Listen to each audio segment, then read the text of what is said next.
ఈ రోజున YSR Congress party office నుంచి ప్రపంచ మేధావి బిఆర్ అంబేద్కర్ గారి విగ్రహం వరకు బైక్ ర్యాలీ కొనసాగుతూ ఉంది. దానికి మమ్మల్ని ఆహ్వానించిన లేళ్లప్పిరెడ్డి గారు, నత్తా యోనారాజు గారు, సురేష్ గారికి, మేదర్ సురేష్ గారికి ధన్యవాదాలు తెలుపుతా ఉన్నాం.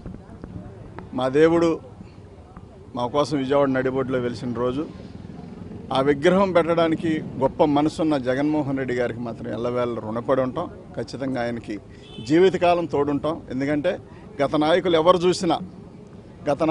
చూసినా అంబేద్కర్ గారి పటాన్ని రాజకీయాలకు వాడారే తప్ప ఏనాడు కూడా మా కోసం వాడలేదు, మా జీవితాల కోసం వాడలేదు.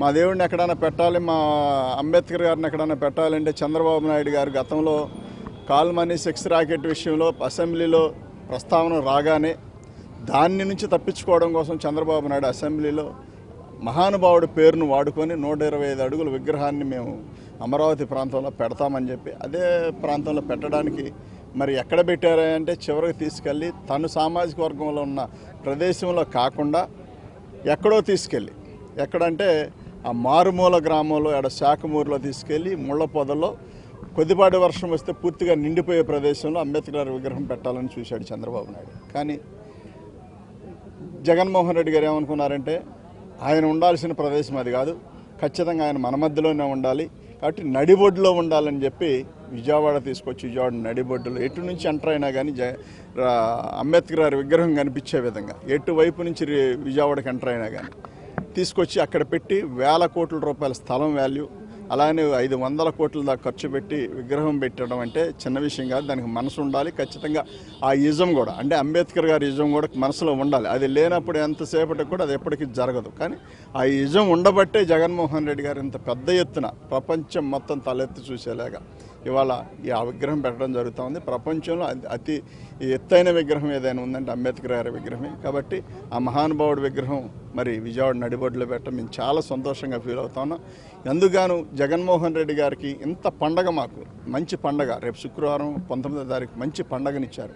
ఆ పండగ ఇచ్చిన సందర్భంగా ఎల్లవేళ మా ఎస్సీలు, బీసీలు, మైనార్టీలు, అణగారిన ప్రతి పేదవాడు కూడా జగన్మోహన్ రెడ్డి గారితో ఉంటామని చెప్పి తెలియజేస్తూ ఈ మంచి అవకాశం మాకు ఒక పండుగ రోజు కల్పించినందుకు మరొకసారి జగన్మోహన్ రెడ్డి గారికి ధన్యవాదాలు చెప్తూ, ఎక్కడైతే అణచివేతకు గురయ్యారో, ఏ ప్రాంతంలోనైతే అంబేద్కర్ గారు అణచివేతకు గురయ్యారో ఆ ప్రాంతంలోనే జువ్వెత్తున ఆకాశానికి ఎగిరిన మహానుభావుడు, రాజ్యాంగం రాసి ప్రజలను మన్నన పొంది, అదేవిధంగా ఎక్కడైతే కాదు కూడదన్నారో అదే ప్రాంతంలో ఇవాళ ఆయన నిలబెట్టారంటే ఖచ్చితంగా అది జగన్మోహన్ రెడ్డి గారు తీసుకున్న గొప్పతనమే తప్ప మరొకటి కాదు.